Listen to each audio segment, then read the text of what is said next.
నమస్తే నల్లా, ఎట్లున్నారు అందరూ? ఇవాళ చేపల ఫ్రై చేసుకుందామా? ఇక చేపలు తెచ్చుకున్నాం, ఆదివారం కదా అందుకని తెచ్చుకున్నాం.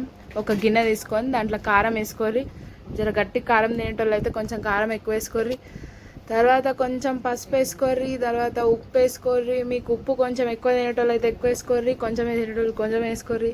దాని తర్వాత ధనియాల పొడి, గరం మసాలా, జీలకర్ర పొడి ఇవన్నీ వేయుర్రి. అన్న ఒక్కొక్క స్పూనే వేయుర్రి. కొంచెం మిరియాల పొడి కూడా వేసుకుంటే కూడా బాగుంటుంది, అంటే జర సర్ది గిడిది ఏమన్నా ఉన్నా పోతుంది ఎవరికి. ఇదేంటంటే కొత్తిమీర, నిమ్మకాయ రెండు, ఒక నిమ్మకాయ మొత్తం పిండుర్రి. మంచిగా పిండిన తర్వాత దాన్ని కలుపుకోవాలా. మీ ఇంట్లో ఏం చేసుకురు సండే రోజు? మా ఇంట్లో అయితే చేపల పులుసు, సాంబార్, చేపల ఫ్రై. తర్వాత కొంచెం ఆయిల్ వేసుకొని దాన్ని మంచిగా కలుపుకొర్రి. కలుపుకున్నాక కొంచెం నీళ్ళు పోసుకొని అటు ఇటు నీట్గా చిక్కగా కలుపుకోర్రి. నీళ్ళు చేసుకోవద్దులో, కొంచెం చిక్కగా కలుపుకోర్రి. గట్ల రావాలి కన్సిస్టెన్సీ. మనం దాంట్లో చేపకి మొత్తం అంటేటట్టు కలుపుర్రి. దాని తర్వాత మంచిగా మనం అల్లం ఎల్లిగడ్డ పేస్ట్ వేసుకుందాం. ఈ అల్లం ఎల్లిగడ్డ పేస్ట్ మా ఇంట్లో చేసింది, బయట కొన్నది కాదు. జర నీసు కూరలల్లో జర అల్లం ఎల్లిగడ్డ పేస్ట్ ఎక్కువ ఉంటేనే మంచిగా ఉంటుంది కదా, అందుకని 2 స్పూన్లు వేసుకున్నాం. ఇగో చూడు ఎంత మంచిగా థిక్గా ఉందో. ఇప్పుడు అన్ని ముక్కలకు గట్టిగా అంటేటట్టు ఉంది ఇప్పుడు థిక్గా.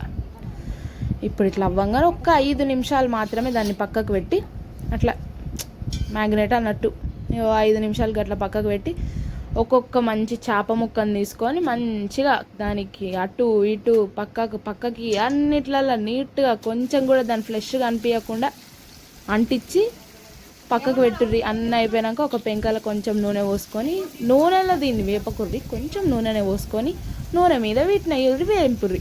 ఎక్కువ నూనె కాదు, మంచి నూనె కూడా సేవ్ అవుతుంది.